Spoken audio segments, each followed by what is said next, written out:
Welcome to the Edge in Education. It's great to see so many people again visiting us. Here we are in the Elementary Theater at the International School of Prague. And we're going to do a short introduction, Teresa and I. Teresa Belisle is our Director of Learning, Research, and Development. Good morning. So nice to see so many of you here. Thank you for coming out and for coming to the ES Theater. I know some of you ended up at the green room where we usually are, but we have middle school speech and debate happening there today. So we're just going to talk for a few minutes before we launch into our special guest. Maybe some of you noticed that there are a bunch of Post-its all over the blue room in the last month or so.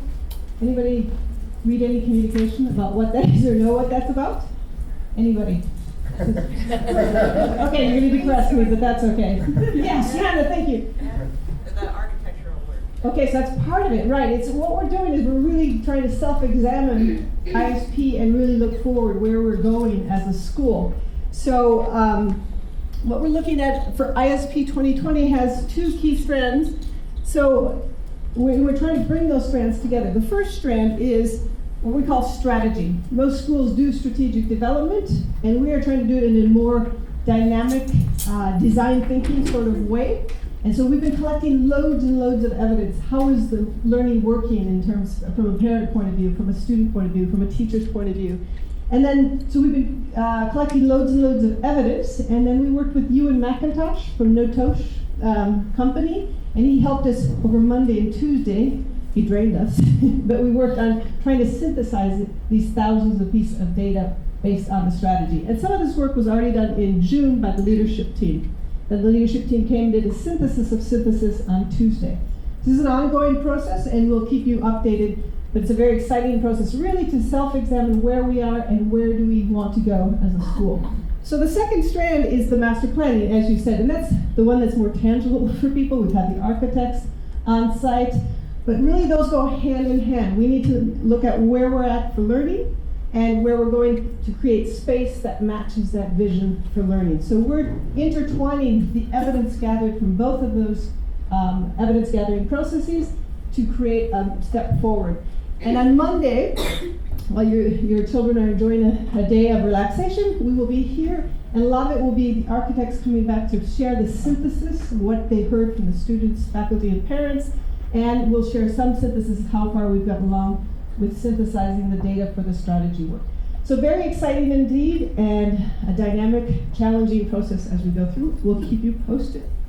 So moving on. So let's switch gears. Again, we have 4 exciting Edge in Educations. Our purpose is really to continue to work with you and talk with parents about where's education going and why. And our theme this year is a piece of our mission, which is to think creatively and critically. And so we've been really excited also to take a different approach this year and say, we bring in these external experts that are aligned to our mission. It would be wonderful if the parents can engage with them as well. So we started with Kath Murdoch. Many of you were here in October when she talked about inquiry. What does that mean, and how does that help us become great thinkers?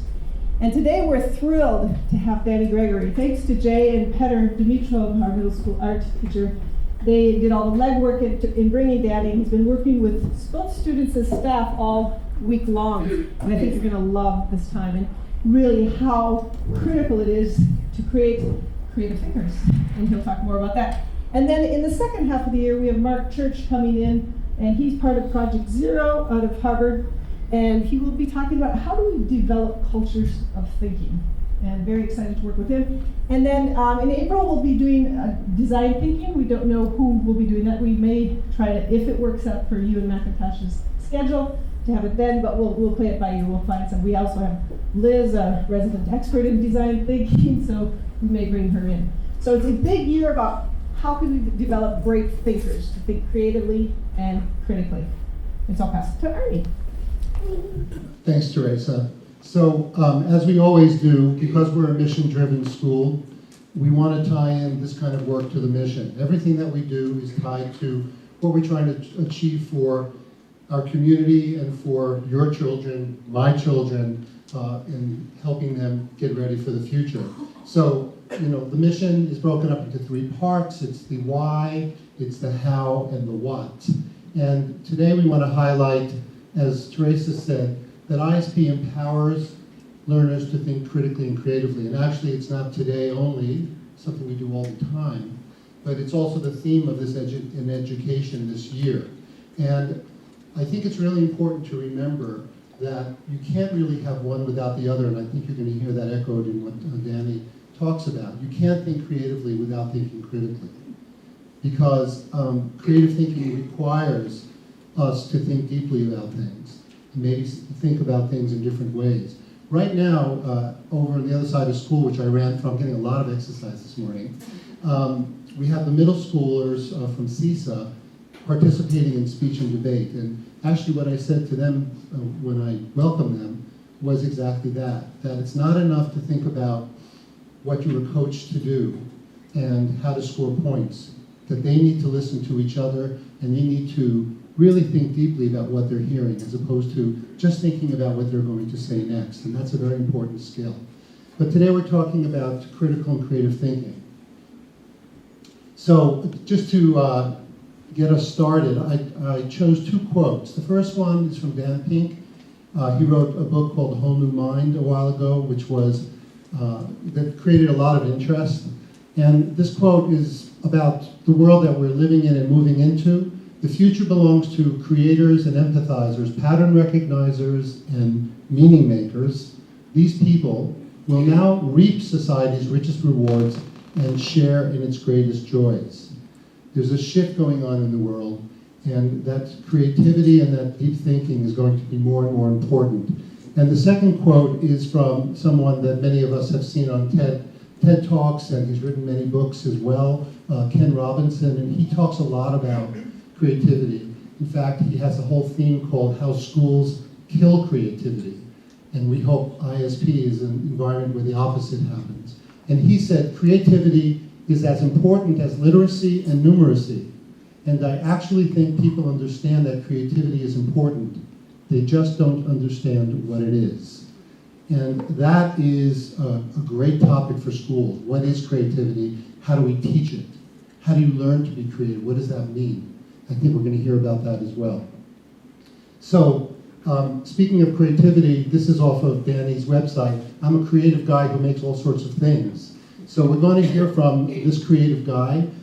He has written many books, is recognized internationally. He's had a long career in advertising as a leader in advertising in New York City, and we're very proud to welcome Danny Gregory. Thanks very much. Thank you. Well, thanks very much for coming here to hear me talk, or more importantly, I hope to come and talk to me a bit afterwards, because to me, I've gone to 4 or 5 international schools now, and I've sort of discovered so many things as I do it, but as a parent, I've also felt this kind of compulsion to talk about creativity just because I think that it's really been crucial to my own son's kind of education and where he's going. And I've also spent a lot of time in the business world and hiring creative people, and I'm excited but also concerned about what their future is going to be. And I feel like when I enter the school world, I see so many interesting and exciting things, and I sometimes encounter things that make me worry because they seem counter to really developing it, because, well, I'll talk a little bit about that, not to criticize schools, but I'll talk a little bit about that. So for me, it's really exciting to go to international schools, in part because I was a third culture kid, meaning I grew up in lots of different places, went to lots of different schools. This is a map that I drew of my childhood, at least the first 11 or 12 years. I was born in England. My mother was born in Pakistan. I had 2 stepfathers, one of whom was trying to avoid the draft, so we tended to move around a lot. And so I went from London to Lahore, where I actually went to the Lahore American School at one point. I lived in Canberra in Australia. I also lived in Israel on a kibbutz at one point, and then in a little town at another point. Briefly, we went to Pittsburgh because my first stepfather was a mathematician, and we went to Carnegie Mellon. So anyway, I had a very peripatetic kind of childhood, traveling around to lots of places. I think by the time I graduated from high school in New York, I had been in 15 to 17 schools. I'm not sure exactly. I studied in some schools in Pakistan, for instance. My schooling was in Urdu, which is the language that they speak there. In Israel, I went to schools in Hebrew. And so it was very varied. And so I feel like when I talk to kids in international schools, it's really nice to sort of feel like I'm among my people. But I'm here to talk to you about my career as an artist. And this is how I began. This is the sort of the beginning of my career as an artist. I was just emerging at that point. I wasn't in any museums or galleries. My work was shown on some refrigerators. I had very few kind of critical notices yet, but you know, I was very creative in lots of different ways, as I find literally every kid that I encounter, particularly kids from the age of sort of 2 to about 9 or 10, every single one of them seems to love creativity and embrace it all the time. And you know, I was creative in lots of different forms. I like to draw, I like to paint, I like to write stories, I like to, I don't know, write plays, direct my sister in them, and build sets out of living room furniture, and play music on my sister's skull, usually rhythmic kinds of forms of percussion.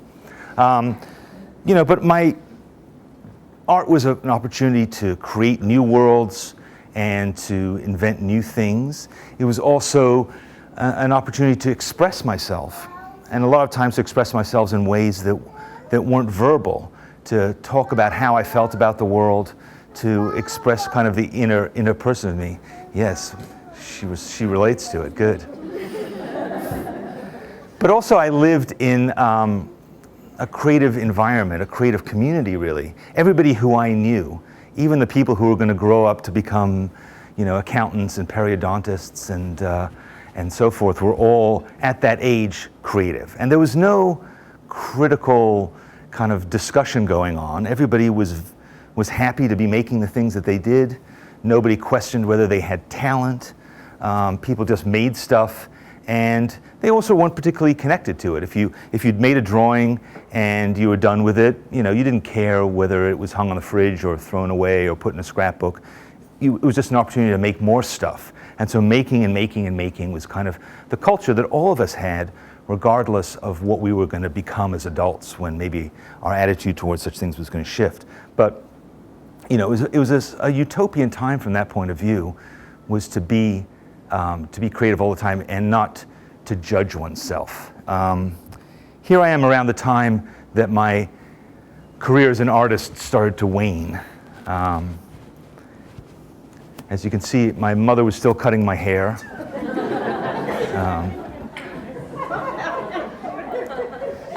I had hair though, so that was a good thing. But you know, I think a lot of that freedom and a lot of the preoccupations and concerns that I had as a kid were replaced by new concerns and new interests and new issues. You know, I certainly, like all sort of tween teenagers, was becoming very aware of how I fit in, what other people thought. So I was also judgmental for the first time. I think I had realized the price of failure. You know, that if you did something wrong, if you weren't perfect, if you weren't great at it, then, you know, you might be embarrassed, or somebody would think less of you, or you might get teased, or you might get a bad grade. Suddenly those kinds of things mattered. So risk-taking had suddenly a kind of a different quality to it. You know, certainly being cool was important, and fitting in was important. You know, again, in my case in particular, I was a kid who had traveled a lot, so whenever I would appear in a new sort of school or new community, I had to figure out how to fit in. How was I going to be part of this? And I had to pay attention to the rules. But I think all kids feel that way, you know, particularly when you enter high school. You really want to kind of keep a low profile and see where things are, what things are doing. So I think my whole perspective became much more risk averse by the time I was a teenager. And that seems, from the experience that I've had of my own teenager and of seeing the progression in schools, because I work with kids who are from 3 up to 18 when I visit schools, and it's really fascinating to me to see how year by year by year their approach to creativity and to their own self-expression seems to change so dramatically. But I came up with this kind of theorem about creativity and about artists and drawing in particular, because drawing suddenly was a thing called art. It had a different meaning. It wasn't just stuff you did with crayons and pieces of paper. It suddenly had this different value to it. And art was made by artists. It wasn't just made by all my friends. It was made by a select group of people. And it seemed like when you were an artist, there were one of two things that could happen to you. You could be on the cover of a magazine, you could be a celebrity, you could be wealthy, loved by everybody, or more likely, you could work at Starbucks, or you could be sort of scrounging and selling portraits on the street, or you could just be frustrated in one way or another. And I felt like I knew a lot of people who fell into that second category and very few who fell into the first, because it seemed like to become famous was really a long shot. I didn't know anybody, in fact, who was a famous artist, but I knew a lot of people who seemed to have been frustrated by their desire to hang on to their art life. And so at 13 or 14, this became my kind of conclusion, which is that, if you commit yourself to art, your life will be destroyed in some way. And instead of it being kind of like the center of art, it became a really dicey, risky proposition. And this wasn't something that I had just come up with by myself.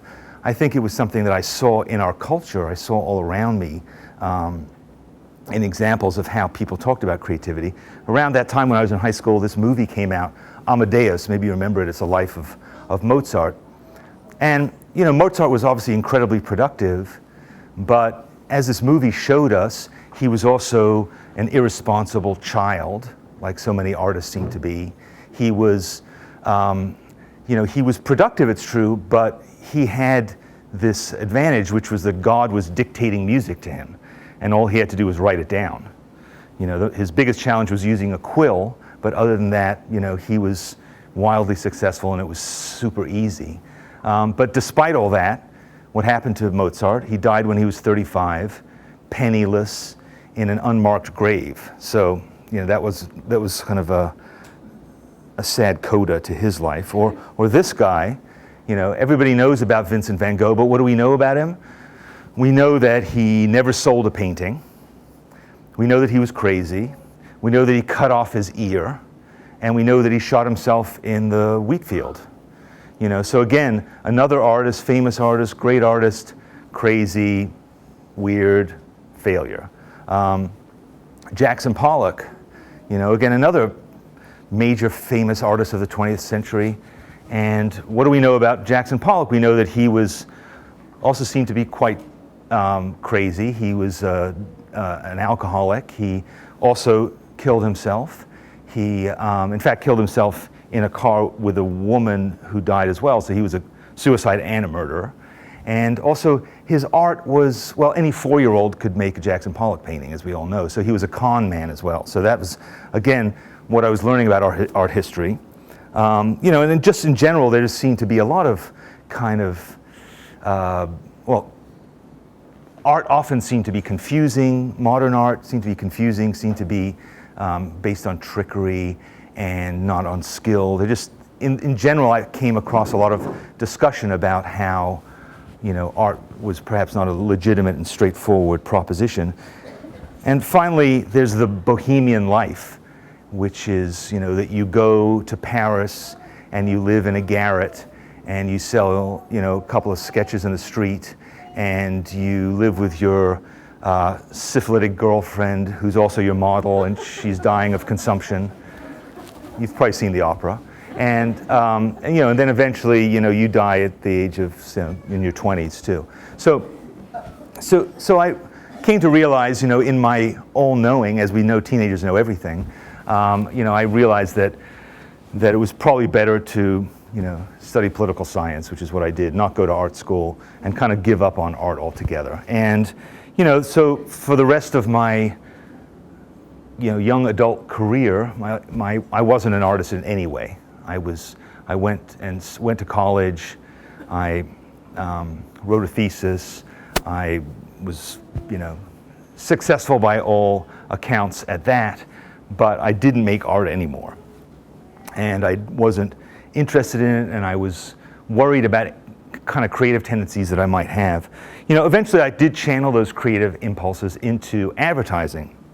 Advertising is much more of a sure thing creatively than being an artist, because you draw a paycheck, there's corporate structure to it, you work your way up the ladder, and I became a creative director, then an executive creative director, then a chief creative officer, and I worked with lots of different big brands, and I had an official kind of career. So I was quite successful at that. I got married, and my wife was also a professional creative person. So that meant that she was in the fashion world. She was a fashion stylist and a fashion director. So the two of us had, a fairly nice New York creative professional existence. We had jobs, we had a mortgage, we were cool. We lived in Greenwich Village, and then we had this person, and so there we were family. Everything was going great. I was following the trajectory that seemed to be the thing that I was supposed to be doing.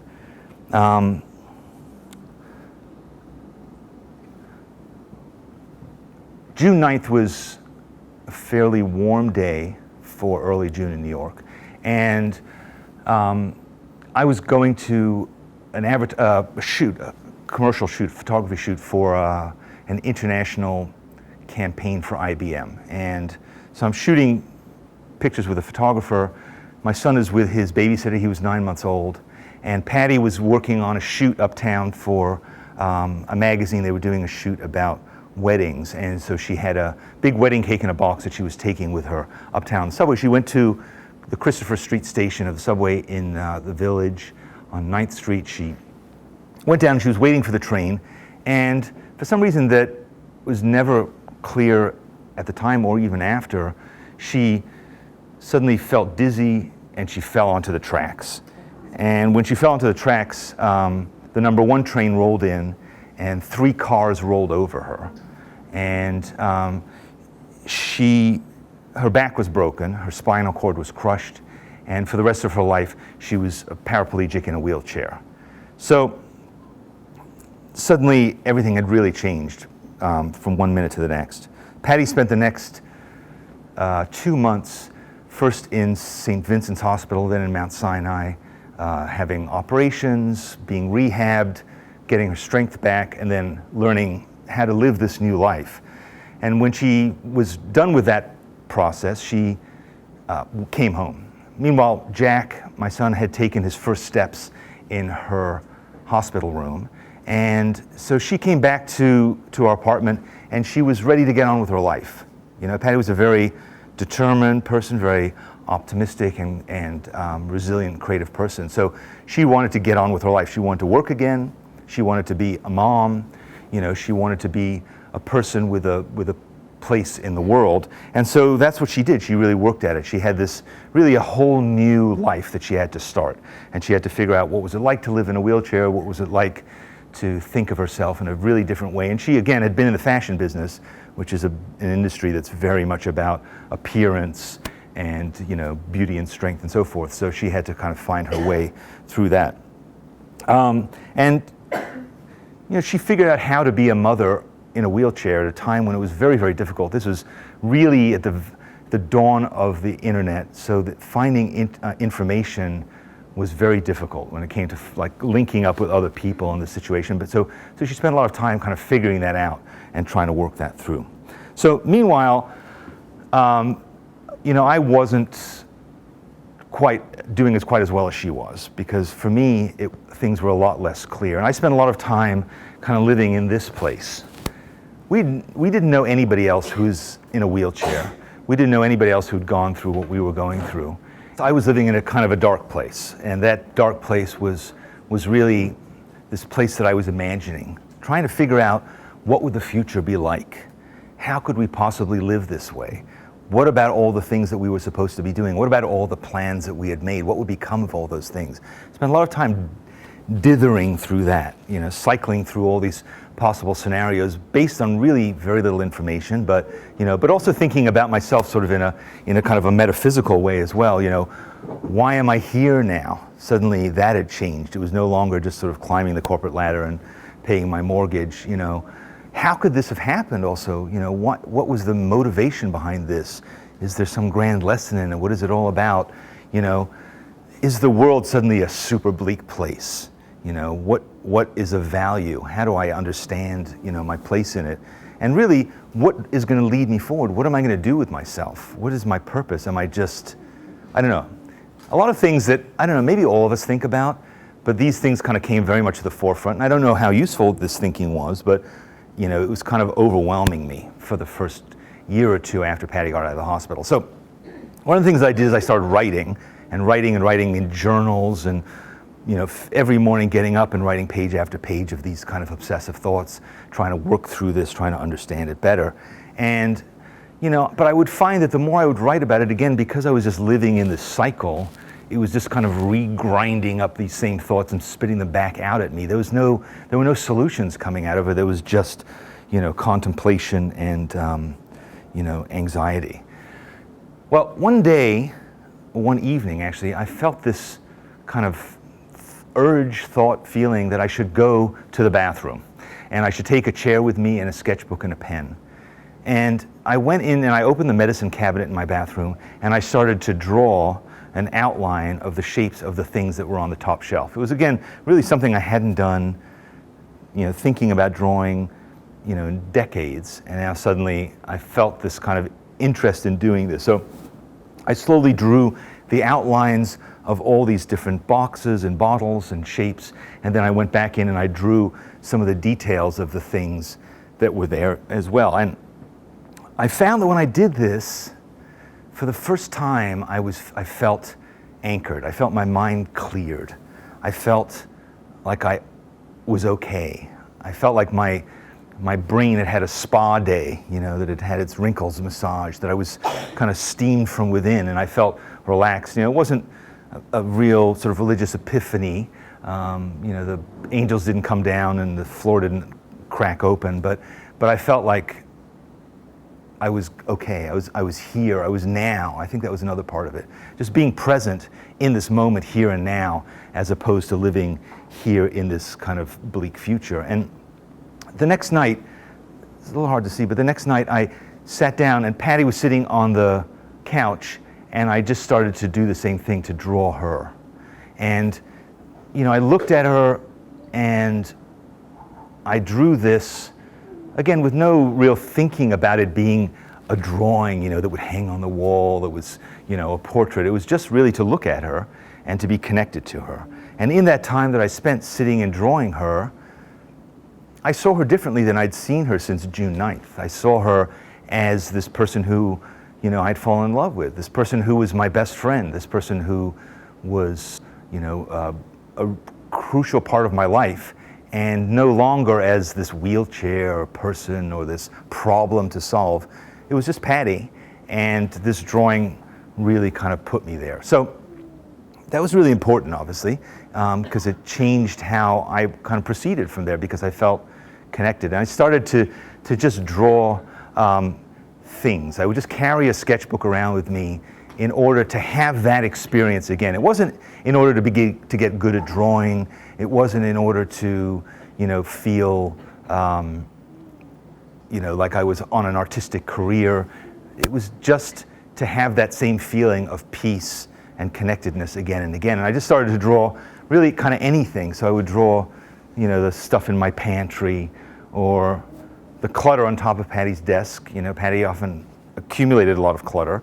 But I found that by sitting and drawing this stuff that you could call a still life, but for me, it was really, again, part of who she was. And I was able to look at each object and to feel a connection to it and a connection to her, and to be able to, again, stop seeing these giant abstractions and start to see the specifics that made sense to me. And the same with Jack. He was now 2, 3, 4 years old, and I was just recording stuff of his life, his toy chest, his sippy cup, again, to connect with his childhood was passing by, and he was growing bigger and bigger, and I wanted to freeze that. So everything became an opportunity to just stop and slow down and just look at what was going on around me. Here's the view out our bedroom window, and this is a view that I had looked at many, many times without seeing. And by sitting down and drawing literally every single brick, every single tree growing on my neighbor's roof garden, by looking at that, I saw how lucky I was to have this be my view, how lucky I was to be here in New York City, to feel this connection, to feel the setting sun behind the building, all these things, to be anchored in this moment.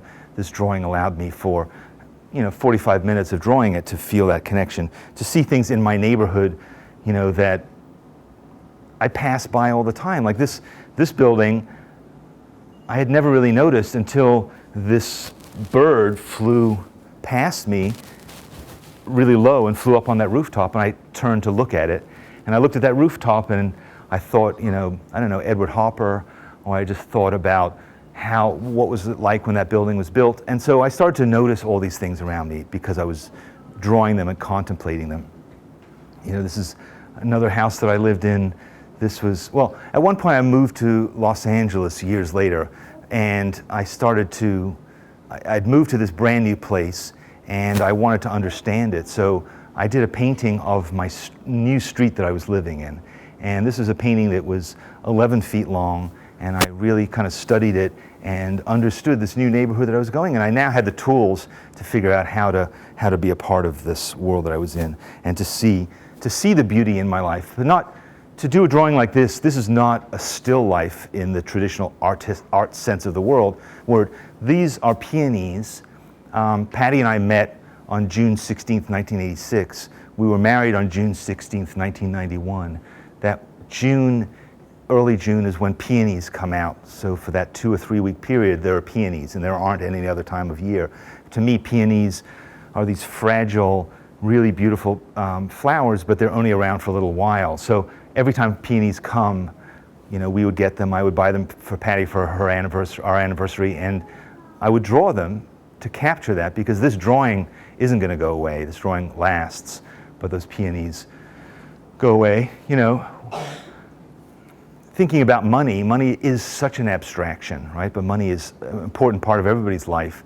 And for me, a person who was worried about the future, who was now the sole provider in our family, I would think about money, and occasionally I would draw money, and I would find that drawing it helped to demystify it, helped to make it a concrete thing, helped to take away that kind of scariness that occasionally financial issues can have. I would draw at work as well. I would find that there were so many moments in my day when, even though I was busy, I was going to meetings, I was doing all these things, I could still stop and contemplate something. Maybe in the middle of a conversation on a conference call, I could still stop and draw. I could draw other people in a meeting. Why not? Here's a set of drawings I did where one day I decided every 2 hours on the hour I'm going to do a quick drawing, take 3 minutes, and sort of record where I am in the day, what is happening with me right now. So I just recorded on the dot every time. I traveled a lot on business. I still do. And for me, travel was often dead time. It was sitting in the airport surrounded by people who were napping or on their phones or reading James Patterson novels. And for me, it was a chance to say, no, I'm going to be present. I'm going to look at the plane that I'm going to fly on. I'm going to watch them hopefully load my luggage. I'm going to sort of check out the safety operations. I'm just going to be here. I'm just going to look at this plane. It's pretty cool. I'm going to be flying on a plane. Even though I was doing it every week, it still was an opportunity for wonder of a kind. And then sitting on the plane, again, that was a moment to kind of orient myself and say, here I am. I'm here on this plane. This is a drawing I did, which is fairly common, flying on a plane. And I wrote about this book that I was reading, and I did a drawing of one of the characters in the book. I recorded my delicious meal, and I drew a map of where I was going and thought about it. So again, an hour of my flight was devoted to this. It kind of commemorated it, made it sort of more significant.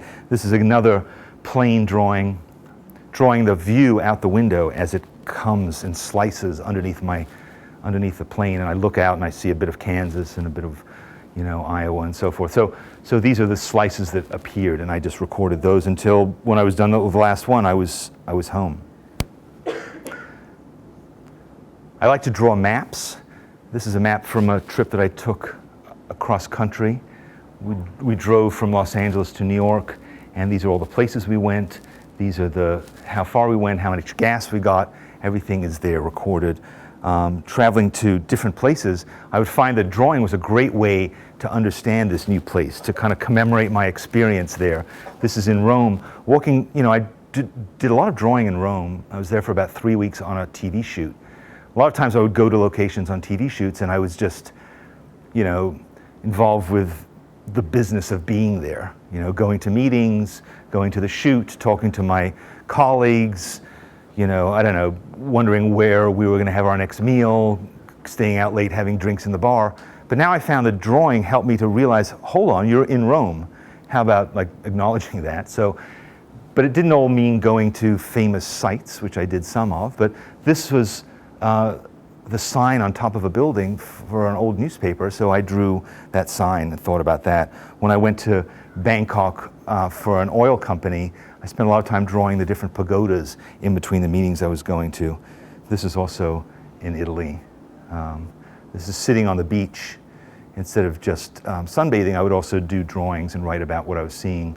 This is in Israel, in Jerusalem, in fact, on Mount Olives, drawing these ancient olive trees that were several hundred years old, and thinking about them and thinking about what they'd endured. And this is a big giant tree in Santa Monica that was probably a century old, which meant that it was certainly older than almost everything else in Santa Monica, except perhaps for some of the people who had a lot of plastic surgery.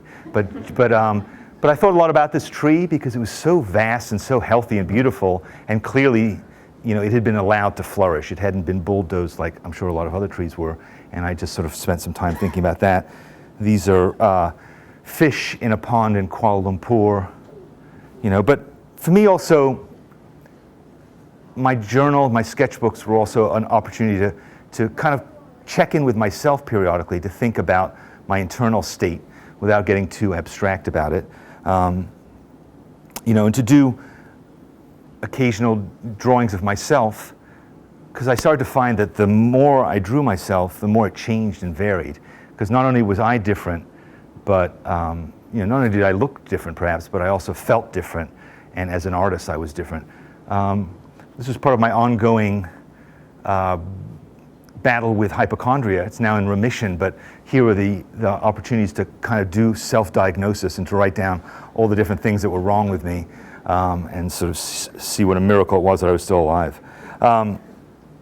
Also going through family albums and looking at the past of my family. Like, for instance, this is my mother, my grandmother, my grandparents, my great-grandparents, when they all met in India in 1940.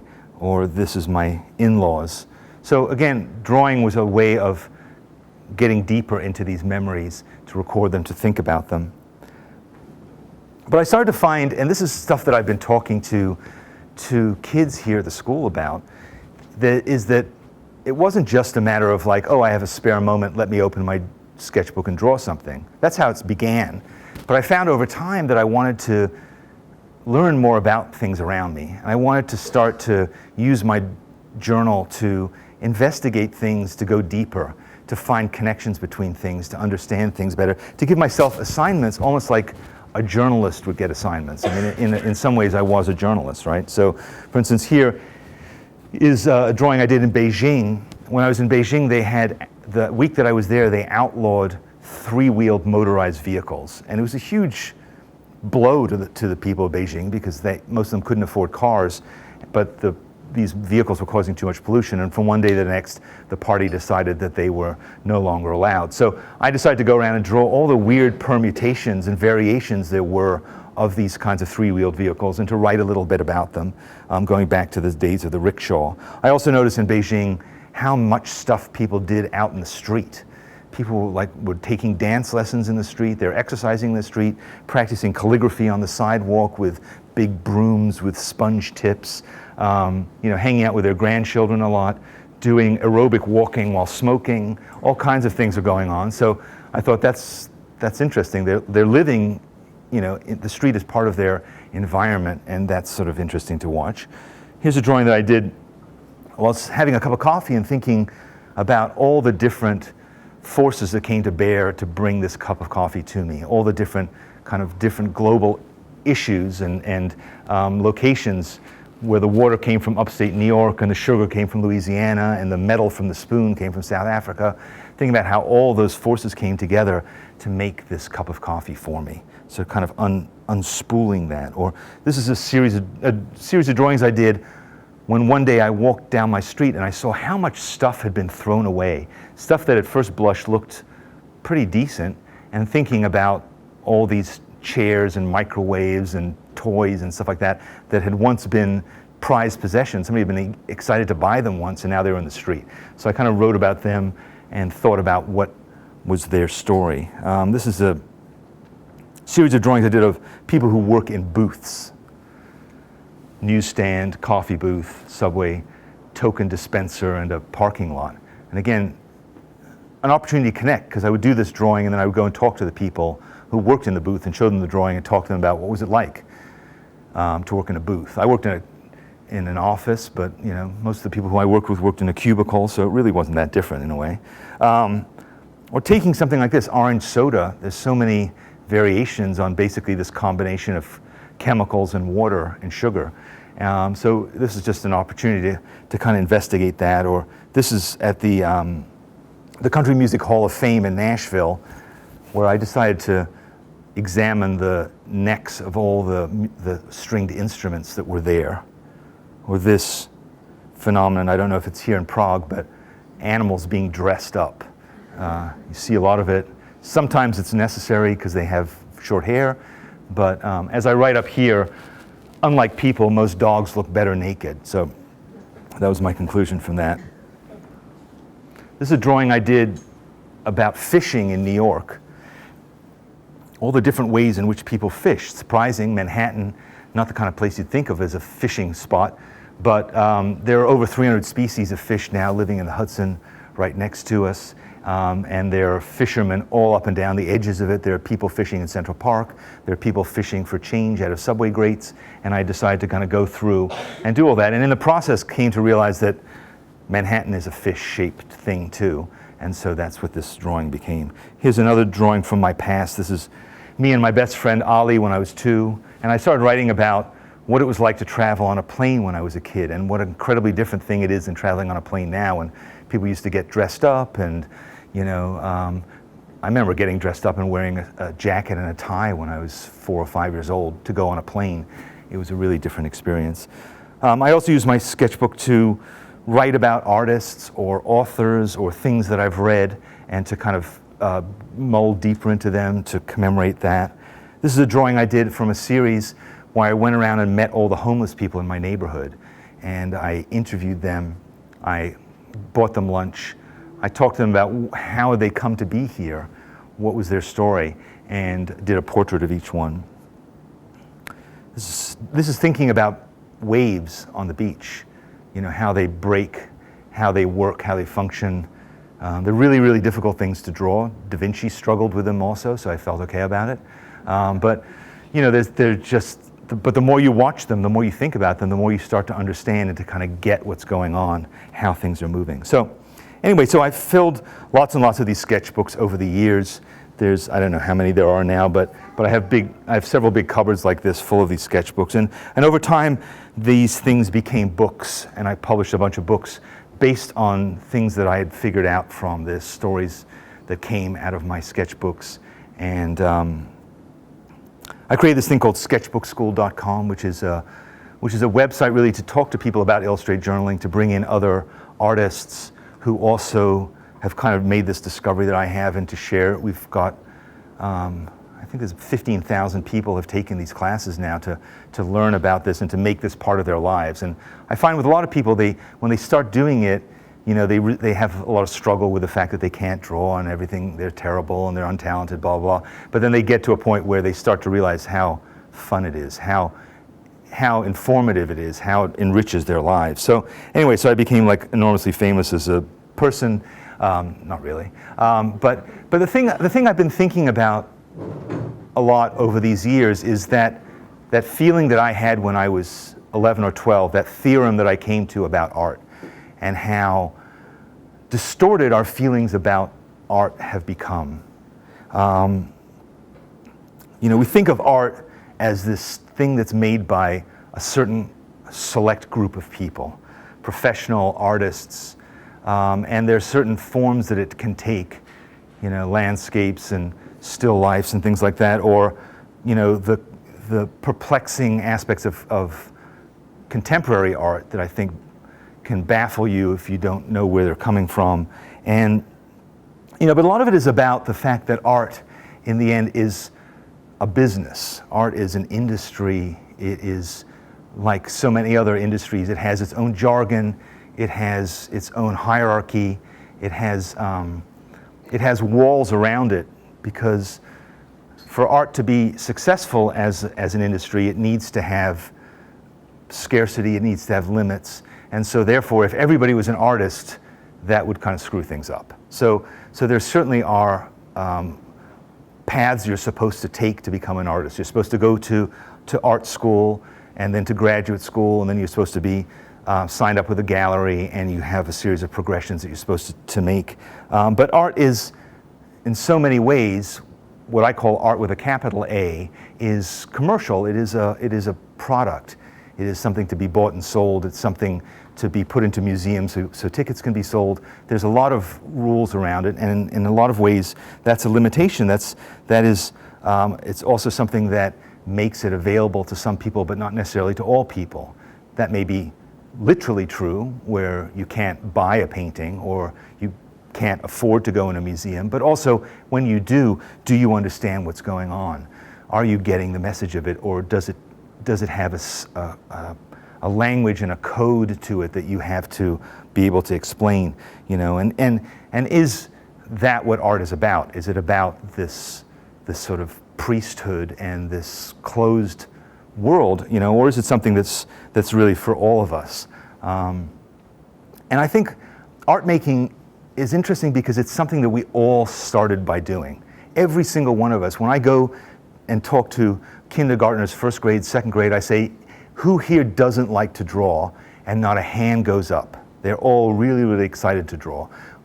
Certainly when I talk to seniors, a couple hands go up, and then perhaps more, and then eventually everybody admits that they don't like doing it. But so we don't think of art anymore as being an essential part of our lives.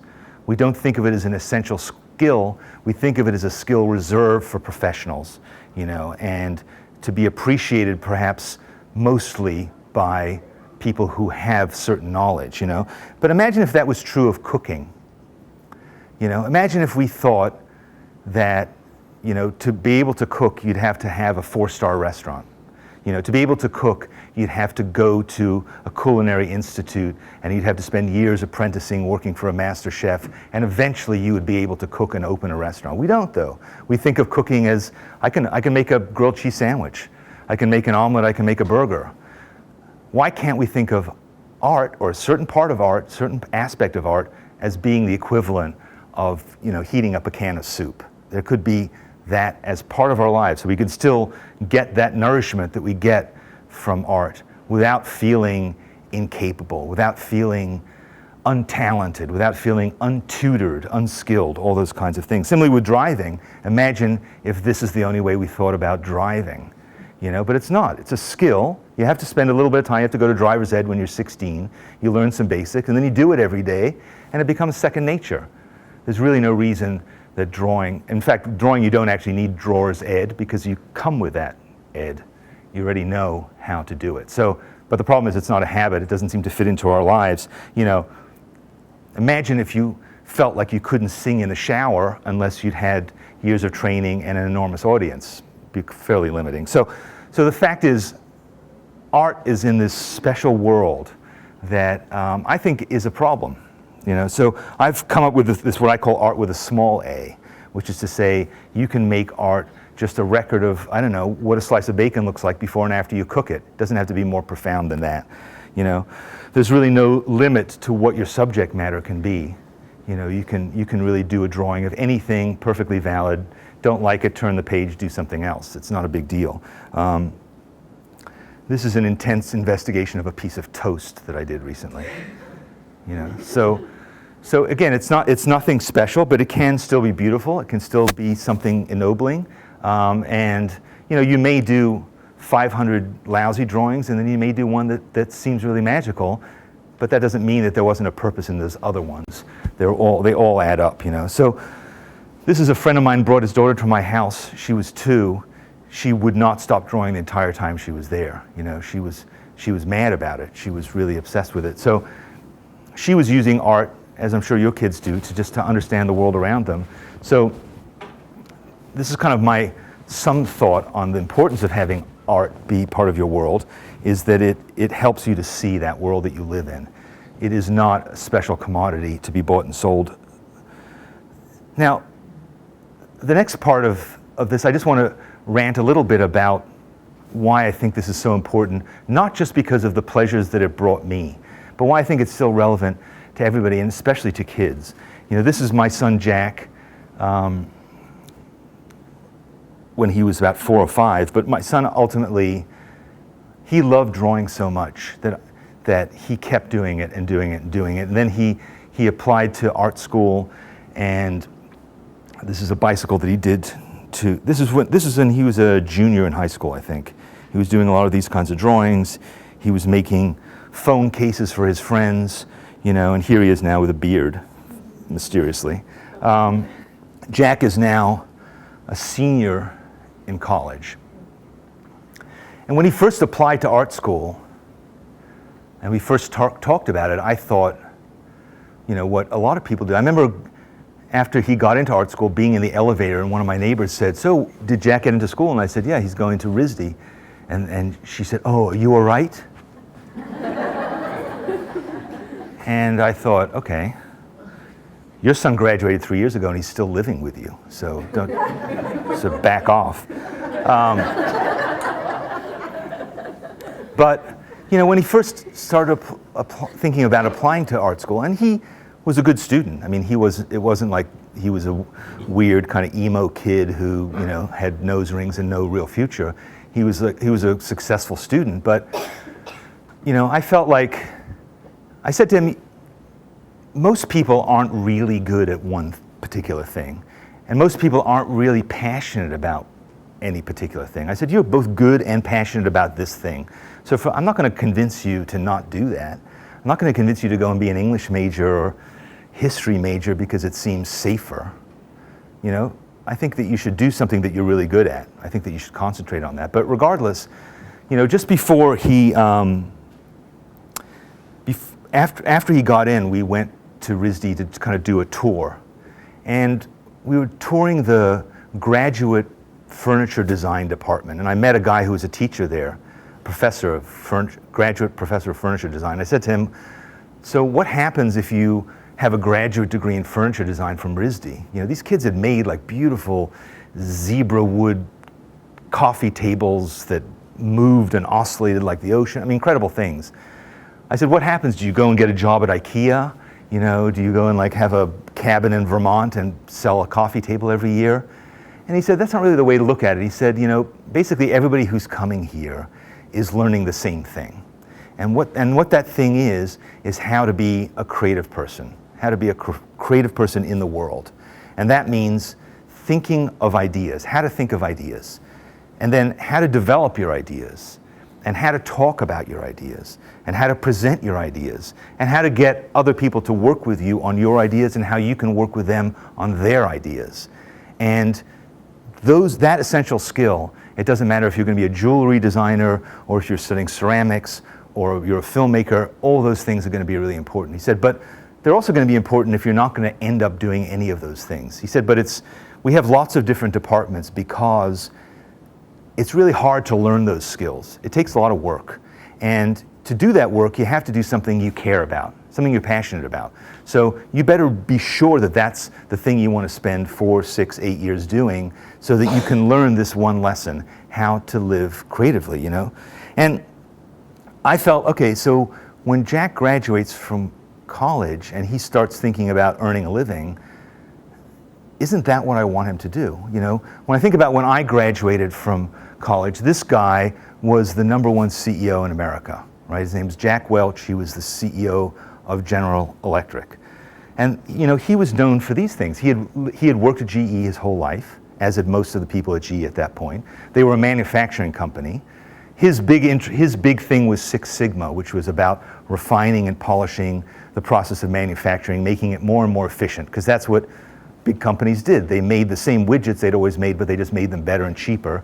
You know, he worked in a company, everybody at GE has a level, you know, there are 26, there are 23, whatever it is.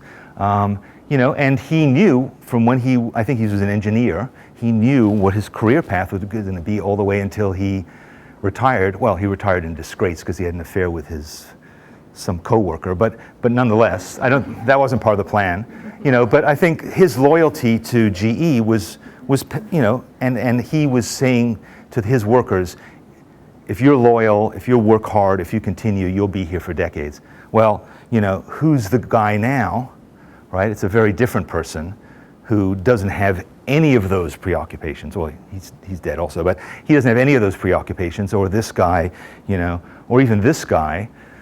Those are the people who are now the kind of emblems of what business is about, and that's very different. And these are all guys who work for big companies. Most of the people who I think my son is going to be like are going to be guys like this. This is a stock photo, so that's why it looks a little more polished than normal. But these are going to be guys who are making their own way, who are going to figure it out, and who those skills that graduate professor told me about are the skills that these guys are going to need, right? Because they're going to have to create their own lives. They're going to have to create their own career paths. They're not going to be guaranteed a job. They're going to have 8 or 10 or who knows how many different jobs in how many different industries, you know? And also, we don't, besides how corporate structure is going to work, we don't know what the hell they're going to be doing, because this thing has changed so many things, has created so many opportunities. You know, it does everything. We use it for everything, except maybe making phone calls, but we use it for so many things, and it's defined businesses and industries, you know. And then we have things like this, when who knows what that's going to do. We don't know what the future is going to be like. Are just a few rich people going to have these, or is everybody going to have them? Is it going to change the way cities are planned? Is it going to change the way we work? Is it going to change everything about it? You know, what if suddenly there are these things delivering packages? You know, we're just going to be living in our houses while drones come and drop, you know, the latest slippers at our door, you know. And so many industries that I grew up assuming were always going to be around, the publishing industry, the bookstore industry, you know, my own industry that I spent 30 years in is in complete shambles now. You know, everybody loves watching Mad Men, but Mad Men is a relic of an industry that right now is in chaos because ad agencies don't know how to make money anymore. They don't know how to serve their clients. And a lot of other people are kind of coming in and suggesting things, but nobody really knows what the future of that's going to be like. And then there's this, you know, so again, you know, we don't know on lots of levels what the world is going to be like, and the world, you know, the world is going to be really complicated. But the thing about what I've discovered about creative thinking, about keeping my illustrated journal, about talking to kids, is that you've got to be ready for anything, and you've got to be risk averse. You've got to have your eyes open. You've got to connect to the here and now, you know. And you know, we think of art as like, you know, it's really nice to have art. It's so great when we have art in schools, or we have music in schools. That's so nice, because we're cultured. And we don't want our kids to grow up not being cultured and just thinking about work. But the fact is, creative skills, you know, I mean, it's fantastic that that's a key part of your mission here, because creative skills are what you need to proceed in life. You know, the fact is that knowledge isn't power. Knowledge is something you Google, right? I can pull out my phone and I can tell you anything based on this. It's how do you apply that knowledge, you know? How do you use it? And, you know, so the world is going to need a different skill set. We're going to need things that I see with kids when I'm drawing with them, right? We're going to need kids who can take risks, who can communicate to others visually and verbally, who can think of new things and come up with new ideas, who can solve all kinds of problems that we can't even imagine, and who are using all kinds of skills to do that, who can work together, and who can do things in a ego-free way and share the fruits of what they do. Who don't need to be told, this is your assignment, here's your job, here's your workstation, here's your tools, but who will figure it out once they are given the chance. People who are imaginative, because we're going to have to imagine all kinds of new things. So, again, the traditional skills may not help you to do that. Who really love what they're doing, who aren't just doing things because it's a salary, because they make money, and because they're securing their future, but they're really into it, and who have, from a young age, that sense of confidence. I know who I am. I'm not worried about the judgment that other people are going to apply to me. I'm focused on these things too. I know that this is important, and I'm going to keep doing it. I'm looking around at the world about me. I'm getting so much information coming into me all the time, and I'm really clued into it so that I can apply all that information, all these new data points, and combine them into new and different and innovative things, and who's serious about doing this, who are driven not by money, not just by, their career guarantees, but out of an internal sense of need to make something, to do something right.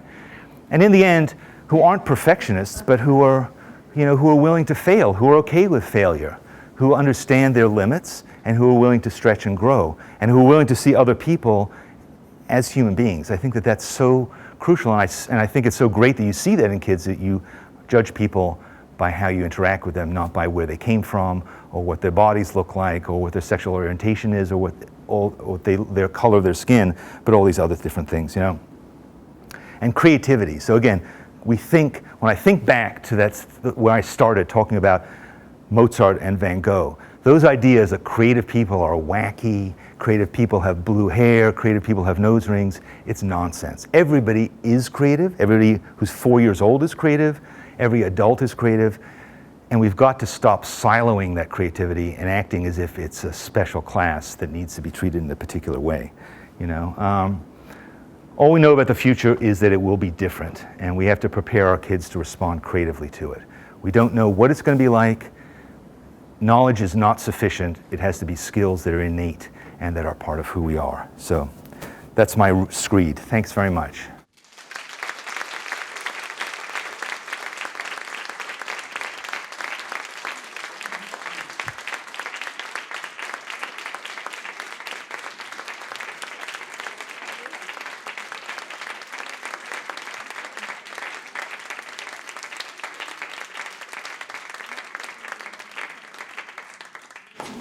I think I can speak for everyone when I say that was heartfelt applause. That we really so appreciate your message, and it resonates so well with what we believe in, frankly, as educators and as a school. Referring back to the mission of the school, we all want our kids, and we all want to lead healthy, fulfilling, and purposeful lives. And the world has changed, as Danny has pointed out so eloquently, and will continue to evolve and change. And that's what we need now and in the future, are creative people who can go into that world and become part of it and help to change in a very positive way. So it really goes back to where we started about what is important for kids and what is important for the world of education. And yes, it sometimes feels foreign and maybe scary, because the unknown is more unknown. The world of the unknown is more so than it ever has been. But it's also very, very exciting. And I just so appreciate Danny's message. As I said, it really connects to what we believe as well. I know Jay is going to talk about books. Should we do that now? Or Yeah. Okay. Please. So I didn't bring new books in the library today because we're so fortunate to have Danny here, and we do have some of his books. And I just want to talk about this book, Art Before Breakfast, A Zillion Ways to Be More Creative, no matter how busy you are. These are really just 5 or 10 minute activities that would be completely appropriate for you, but also for you and your children to do together. I've listened to him all week as he's visited with kids and said, go home, draw your dog, have your mom sit down with you and draw your dog together. And I do think that that's a wonderful way we can all work with our kids to encourage creativity and to make it a wonderful thing that we do together. And I like this book a lot for that reason. He has lots of books, but I chose this because I really think it's the one we can go home and apply together. And Danny is here. He'd be happy to sign books for you if you'd like to sign the book. This is all we have left, and we hope that you will use them if they make sense in your family. So I want you to know they're here today. Thanks, Danny. Thanks, everyone.